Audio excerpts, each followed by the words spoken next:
Mesdames et messieurs, bonsoir. Merci d'avoir choisi RTI 1. Voici les grands titres de ce 20h.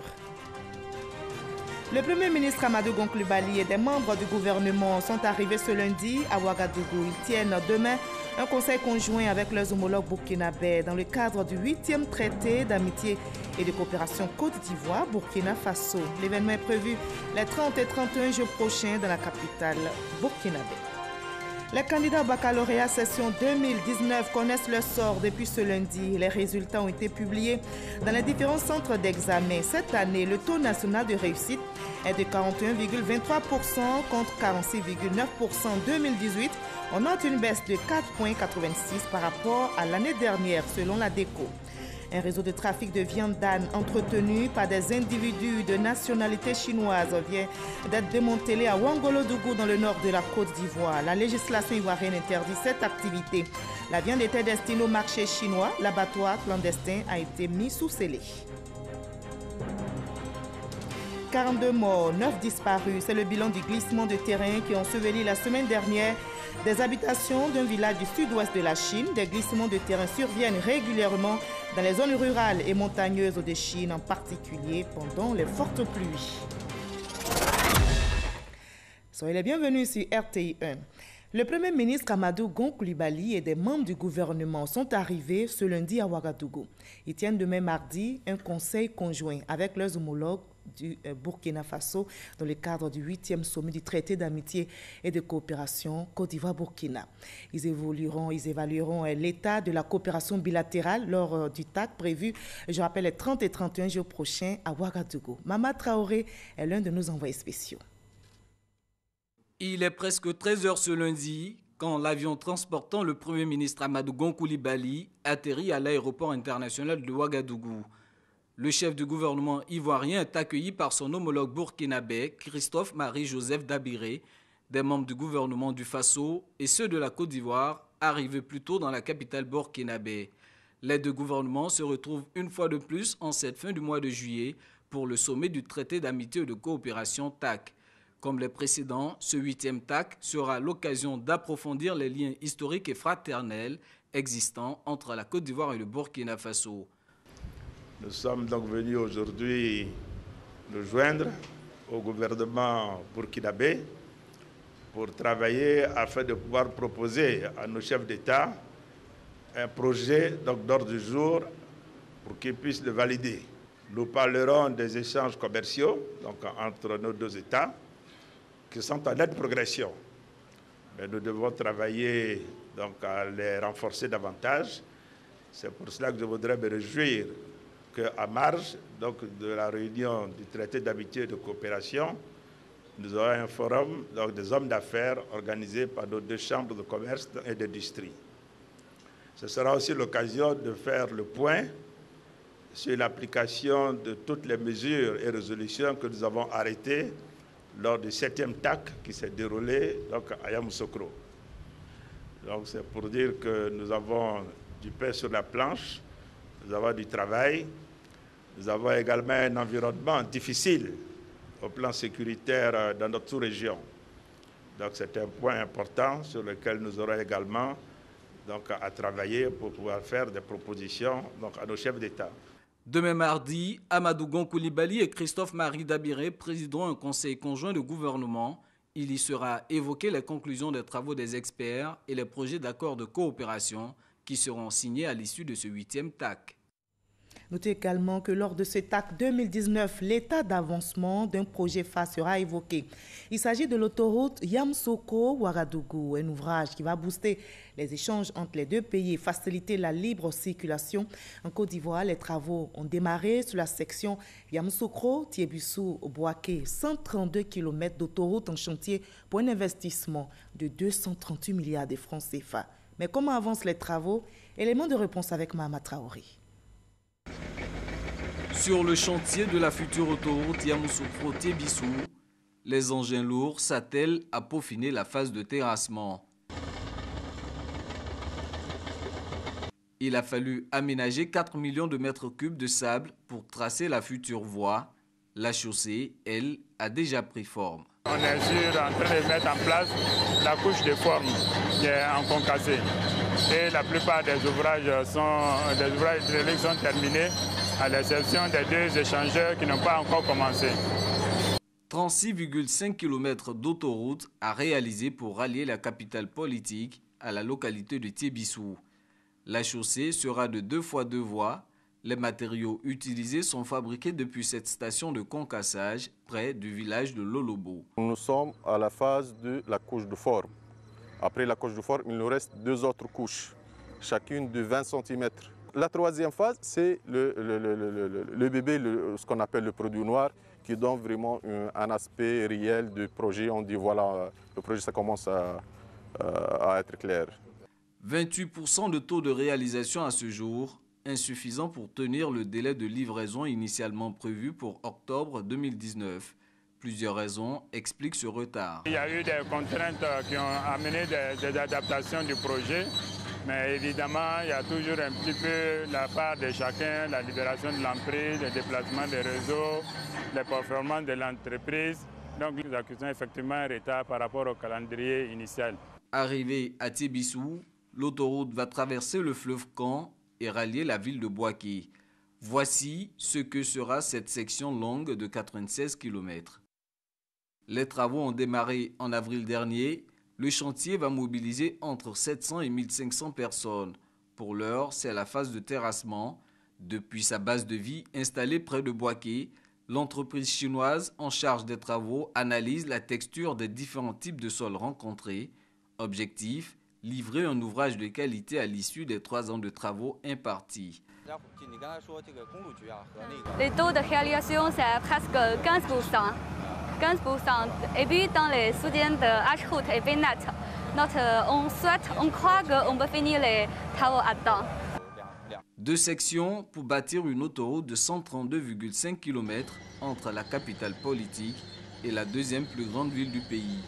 Coût global des travaux, plus de 238 milliards de francs CFA, mais l'État ne compte pas s'arrêter en si bon chemin. Les études qui ont été faites pour l'instant, on va aller jusqu'à Kanaoulo. De Kanaoulo, on va remonter jusqu'à Fer, qui est toujours par l'autoroute.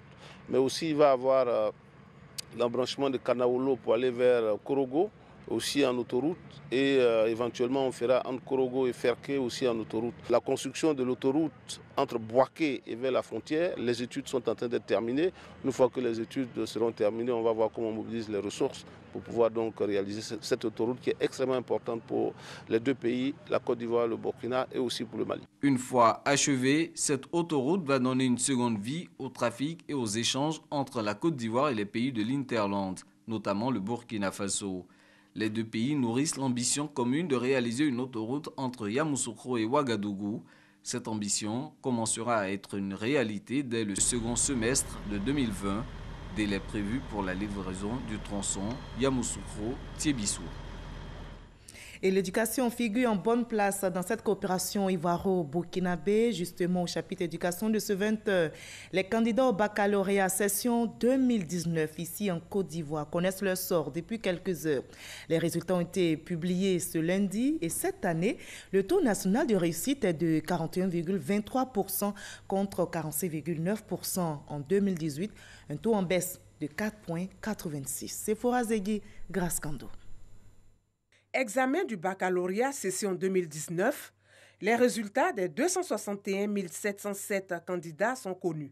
Au terme des délibérations, a vu se présenter effectivement dans les 442 centres de composition du territoire national 261 707 candidats, dont 115 458 filles et 146 249 garçons.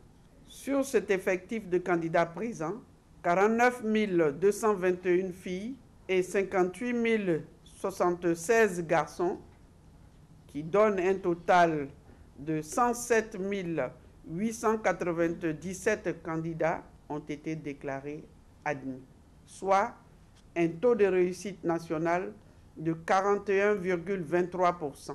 Un taux national de réussite en baisse de 4,90 par rapport à la session précédente.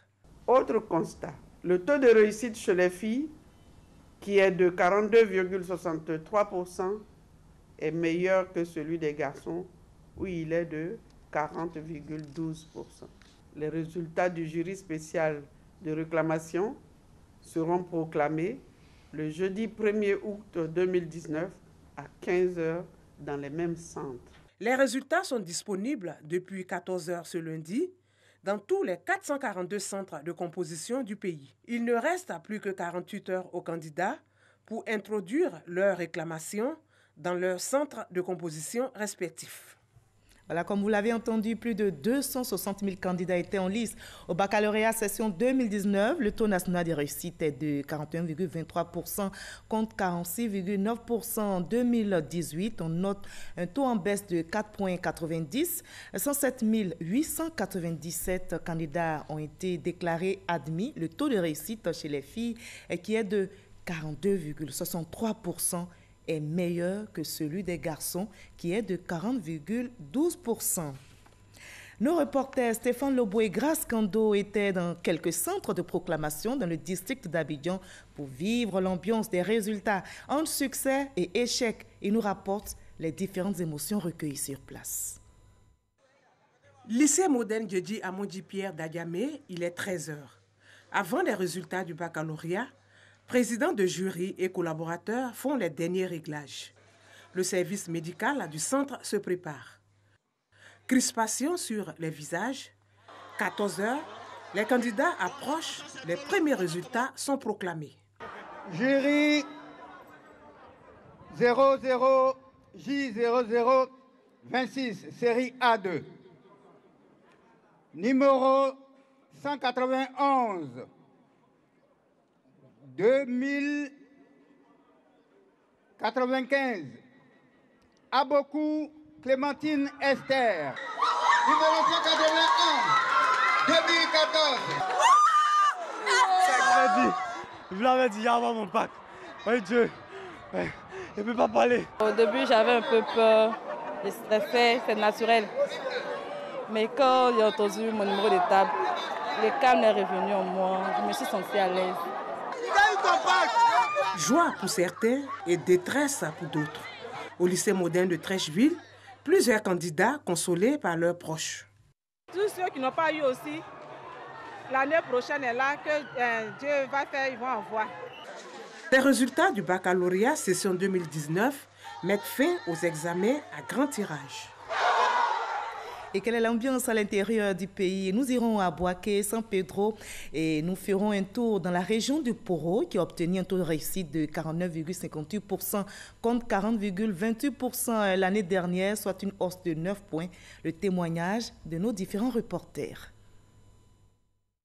Lycée moderne Dominique Ouattara de Korogo, quelques minutes avant les résultats du bac, l'inquiétude se lit sur les visages. Sindou, élève en CRC, malgré ses 16 de moyenne annuelle, est tout stressé. 14 h 30, fin du suspense. Sindou est admis. Pour lui et son père, c'est la délivrance. En plus, il a eu la mention assez bien et compte entrer à l'INHP de Yamoussoukro. Pour être ingénieur, soit un docteur en mathématiques, maths info ou bien physique chimie. Tu n'es pas content en direct? Non, je ne suis pas content. Pourquoi? Je cherche la mention très bien ou la mention excellente, c'est ça que je cherchais. Peu avant les résultats, les parents étaient confiants. Ils n'ont pas été déçus. J'attends des résultats, mais j'ai confiance en mon petit-fils parce qu'il est brillant. Si le travail paye là, en tout cas mon petit-fils il va avoir son bac sans problème. On avait préparé 2 coques pour lui, on va faire la fête. Sur 5 878 candidats enregistrés à la Draine de Korogo pour la région du Poro, 2815 sont admis, soit 49,58% contre 40,28% en 2018. Pour les nouveaux bacheliers, les vacances peuvent maintenant débuter. C'est la fête. Il y a d'un côté ceux qui pleurent et de l'autre côté ceux qui sont en joie. Nous sommes au lycée moderne Inagui de San Pedro pour la proclamation des résultats du baccalauréat 2019. Je suis tellement épaté que le mot me manque. Je remercie Dieu pour tout ce qu'il a fait pour nous. C'est notre 3e année, aujourd'hui on a confirmé, il n'y a rien. Ici, de 500 personnes, il y a eu ça à admettre et que nous sommes dedans, on n'a pas démérité. Et dans la maison, on avait plein de doutes. mais c'est par la plus grâce de Dieu que j'ai pu avoir le bac. Voilà, donc tout d'abord, je le remercie. Sur 6271 candidats au bac général et technique, 2428 ont été déclarés admis, soit 38,56%. Les réclamations ont débuté juste après la proclamation des résultats et vont durer 48 heures. Lycée moderne Nebo, des cris de satisfaction fusent à l'occasion de la proclamation des résultats. Je suis très content parce que ça fait longtemps que je cherche le bac. Ça fait 7 ans que je cherche le bac, je n'ai pas eu le bac. Cette année, j'ai eu le bac. Cette année, aujourd'hui, j'ai eu mon bac. Je remercie Dieu de m'avoir donné mon bac. Ce soir, je suis heureux parce que je viens d'avoir le bac. Je suis fier parce que mes parents sont fiers de moi. Les admis sautent, courent dans tous les sens, se congratulent, tandis que les recalés pleurent à chaudes larmes ou en silence. Admise, la joie n'est pas de mise pour Aïcha Kabara pour n'avoir pas eu la mention donnant droit à une bourse. Elle, dont le père a été victime d'un accident cardiaque pendant qu'elle préparait le baccalauréat. C'est pas mal, mais voilà. Ce nouveau bachelier, quant à lui, est resté indifférent à la bonne nouvelle qu'il venait de recevoir. Il n'était pas surpris de son résultat parce que croyant en ses chances. Je compte aller à l'université et j'aimerais faire les études du droit. Selon les chiffres de la Direction régionale de l'éducation nationale, le taux de réussite au baccalauréat session 2019 est de 49,43%. Félicitations donc à tous les candidats admis et surtout courage à tous les recalés. Et ils connaîtront leur sort bientôt. Les candidats au BTS sont soumis aux épreuves écrites depuis ce lundi. Les épreuves du brevet du technicien supérieur, session 2019, ont démarré ce matin sur toute l'étendue du territoire ivoirien. 56 458 candidats sont en lice. Le ministre de l'Enseignement supérieur et de la Recherche scientifique, Albert Mabry-Touakes, a sillonné quelques centres d'examen. Marc Cory, centre d'examen, Institut Voltaire. Dernière révision, contrôle et fouille systématique des candidats à l'entrée du centre. C'est dans cette ambiance que le ministre de l'Enseignement supérieur et de la Recherche scientifique, Mabry-Touakes, lance les épreuves écrites du brevet de technicien supérieur BTS. Après un entretien avec les responsables du centre d'examen, le ministre s'est rassuré de la bonne marche du dispositif biométrique de contrôle. À l'ISFOP locaux de Koumassi, le ministre constate le bon déroulement des compositions. Nous mettons l'accent, après ce que nous avons fait l'année dernière, sur la crédibilité du BTS, sur la lutte contre la fraude. Nous avons instruit les examinateurs relativement à cette question. Il y a une règle qui est fixée et nous avons donc, dès le début des épreuves, informé l'ensemble des examinateurs des dispositions à prendre, notamment lorsque le fraudeur est découvert, en raison donc de l'utilisation des nouvelles technologies de l'information et de la communication. Cette année, il y a un contact direct entre les centres d'examen et la police scientifique. 56 458 candidats composent pour la session 2019 du BTS. Ils sont repartis dans 115 centres, dont 95 à Abidjan et 20 à l'intérieur du pays. Les résultats des examens du BTS sont prévus pour le 31 août 2019. 2285 candidats issus de 15 filières industrielles et tertiaires répartis dans 5 centres du côté de Bouaké ont entamé aujourd'hui les épreuves écrites de l'examen du BTS session 2019. Les autorités locales, vous allez le voir, ont visité les différents centres d'examen pour s'assurer du bon déroulement de ces épreuves et surtout encourager les candidats. Boubacar Sila Chaltatou. À Bouaké, les candidats ont pris d'assaut les différents centres d'examen pour affronter les épreuves écrites du brevet de technicien supérieur BTS session 2019. Dans les centres d'examen, cartables et autres supports sont déposés à l'entrée de chaque salle. Katou Boni Francis, secrétaire général de la préfecture de région de Gbeke, a visité les différents centres d'examen pour s'assurer du bon déroulement des épreuves, encourageant les candidats. Après les conseils d'usage, c'est le moment pour les candidats de découvrir le contenu de leur toute première épreuve. Les responsables des centres d'examen se félicitent de la bonne organisation de cette première journée. De façon générale, les épreuves se tiennent bien. Les surveillants dans leur salle, les membres du secrétariat également sont présents dans leur salle. Donc tout se passe bien. Pour la session 2019, ils sont au total 2285 candidats issus de 15 filières industrielles et tertiaires, repartis dans 5 centres. Avis à tous les candidats au BTS, c'est un exemple à ne pas copier du tout pendant ces examens. Un cas de fraude aurait été constaté dans un centre de composition à Makori, dans le district d'Abidjan. Alerté, le directeur général de l'enseignement supérieur s'est rendu sur les lieux pour constater les faits. Le témoignage d'Astoutouri. Un cas de tricherie au BTS dans une grande école à Makori. Selon le président de ce centre de composition, la candidate s'est connectée à un groupe WhatsApp à partir duquel elle recevait les images du corrigé de l'épreuve de français. Ce matin, d'abord, nous avons veillé à ce que les sacs des candidates et des candidats soient fouillés et on a fait sortir tous les portables. Malheureusement, il se trouve que lors de ma tournée dans les salles pour voir si tout se déroulait bien, j'ai surpris une candidate avec son portable. Lorsque j'ai pris le portable, je me suis rendu compte qu'elle a reçu le corrigé de tout le preuve de français du jour. C'est un groupe WhatsApp dénommé Mes secrétaires qui a été créé depuis hier. Pour la circonstance, je pourrais dire. Interpellé, l'accusé aurait reconnu les faits avant de perdre connaissance. Réveillé quelques minutes après, l'étudiante n'a pas voulu se prononcer. Alerté, le directeur général de l'enseignement supérieur est revenu sur les sanctions encourues en cas de tricherie. Cette année, tous ceux qui seront donc coupables de fraude seront sanctionnés. Et l'élève que nous venons de prendre ne va pas passer le BTS durant au moins 5 ans en Côte d'Ivoire et ne passera aucun concours qui dépend donc de l'enseignement supérieur. Nous sommes en collaboration avec la police scientifique et que donc tous les groupes de WhatsApp ou d'autres réseaux sociaux seront démantelés. Après cet incident, les candidats ont regagné les salles de composition pour l'épreuve d'anglais. Pas de tricherie donc pendant ces examens. Une bonne inspiration à tous les candidats au BTS. Les corps de 23 nouveau-nés ont été découverts, emballés dans des sachets au cimetière municipal de Gagnoua, dans le centre-ouest de la Côte d'Ivoire.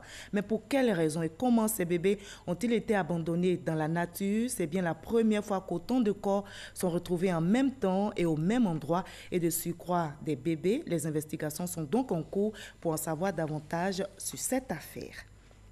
Et un réseau de trafic de viande d'âne entretenu par des individus de nationalité chinoise vient d'être démantelé par la direction régionale des ressources animales et halieutiques à Ouangolodougou, dans le nord ivoirien. La législation ivoirienne interdit cette activité. La viande était destinée au marché chinois. L'abattoir clandestin a donc été mis sous scellé.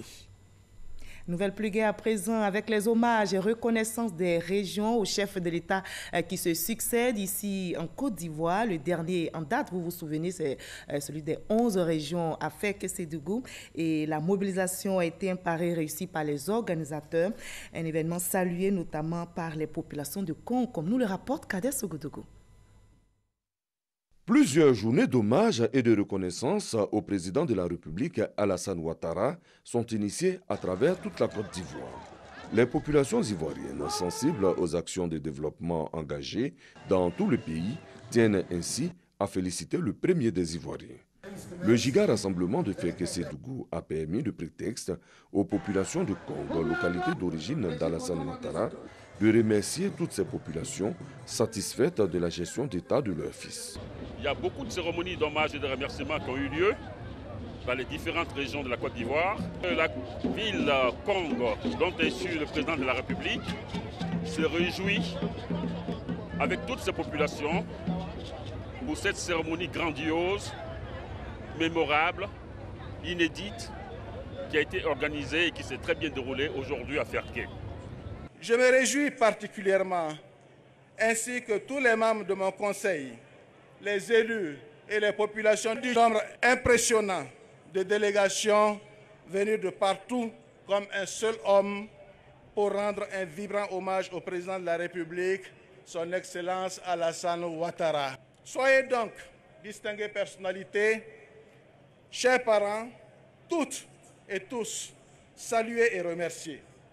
Votre engagement, j'en suis convaincu, constituera pour l'ensemble de la nation un appel au dialogue des régions et des communautés, gage d'un développement harmonieux. Kong, il faut le rappeler, n'est pas en marche des actions de développement. Bitumage, électrification, adduction en eau potable, santé, éducation, la ville historique continue sa mue.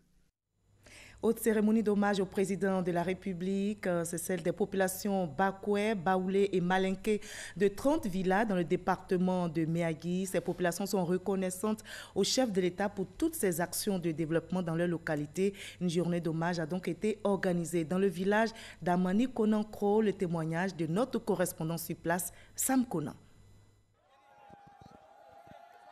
Les populations de 30 villages de la sous-préfecture d'Upoyo, dans le département de Méagui, se sont rendus massivement à Amani Konankro pour rendre un hommage au président de la République Alassane Ouattara pour ses actions de développement. Il y a un proverbe baoulé qui dit que l'arbre sous lequel on s'abrite, ce sont les fruits de cet arbre-là que nous mangeons. Donc nous sommes sous l'arbre Alassane Ouattara, donc nous devons manger ces fruits. Et notre souhait est qu'il jette un regard favorable sur les 30 villages afin que nous tous nous ayons de l'eau potable. Parce qu'au RHDP, c'est du concret et le RHDP travaille pour le bonheur des Ivoiriens. Pour le parrain de la cérémonie, Louis Abounois, directeur exécutif adjoint du RHDP, chargé des relations avec les autorités traditionnelles de Côte d'Ivoire, ces populations ont raison de faire confiance au président Alassane Ouattara. Votre représentant a décrit l'immense travail que le président Ouattara est en train de faire.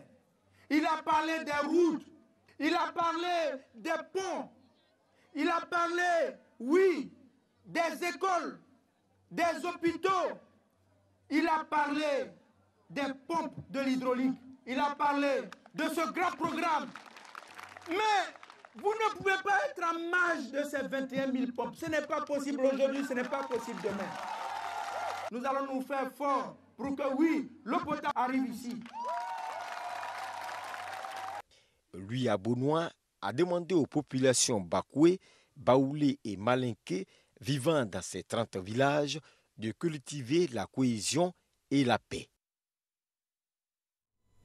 Loin de la Côte d'Ivoire, le président du PDCI RDA, Henri Konan Bédié, et l'ancien président ivoirien Laurent Gbagbo se sont rencontrés à Bruxelles, la capitale belge.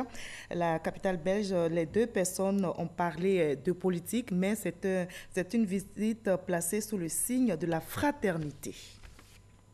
Le commissaire du gouvernement, Ange Kessi Kwame, poursuit son combat contre le racket ici en Côte d'Ivoire. Plusieurs dossiers de corruption d'agents des forces de l'ordre ont été transférés devant le tribunal militaire d'Abidjan, ce qui a permis le jugement et la condamnation de 209 éléments pour des faits de racket et de corruption sur la période 2011-2019. Le témoignage d'Abou Sanogo. De 2011 à 2019, 137 dossiers de racket et de corruption d'agents des forces de l'ordre ont été déférés devant le commissaire du gouvernement, le contre-amiral Ange Kessi Kwame. 209 éléments ont été jugés et condamnés à des peines allant de 2 mois à 5 ans de prison, suivi de la radiation des mises en cause. Mais pour le commissaire du gouvernement, cela ne suffit pas. Et il déclare la tolérance zéro en matière de racket. Pour lui, le rôle de la juridiction militaire est de s'attaquer à ce fléau, de lutter sans relâche et sans discontinuer. En effet, il ne se passe pas un mois depuis l'ouverture des audiences sans que 2 agents au moins ne soient jugés. Aujourd'hui, ce sont 4 policiers et 2 gendarmes qui comparaissent à la barre du tribunal militaire d'Abidjan, portant à 34 le total de poursuivis jugés depuis la réouverture des audiences du tribunal militaire d'Abidjan pour cette année 2019. 21 autres agents sont inscrits sur le rôle du tribunal militaire d'Abidjan pour être jugés pour racket et corruption d'agents publics à la reprise des audiences en octobre 2019. Le procureur militaire Ange Kessi a par ailleurs menacé d'étendre la poursuite au chef lorsque les éléments sont convaincus des raquettes. Autre difficulté selon Ange Kessi, c'est que lorsque le tribunal convoque les victimes et témoins, ils ne viennent pas par peur des représailles. Cela affaiblit le réquisitoire du parquet et les auteurs recommenceront avec un sentiment d'impunité. C'est pourquoi le commissaire du gouvernement demande aux victimes des raquettes de ne pas avoir peur et de se présenter pour parler quand ils sont convoqués devant le tribunal militaire. 42 morts, 9 disparus, c'est le bilan du glissement de terrain qui a enseveli la semaine dernière des habitations d'un village du sud-ouest de la Chine. Des glissements de terrain surviennent régulièrement dans les zones rurales et montagneuses de Chine, en particulier pendant les fortes pluies. La météo est bonne en Côte d'Ivoire. On va se retrouver demain à la même heure. Très belle soirée sur RTI1.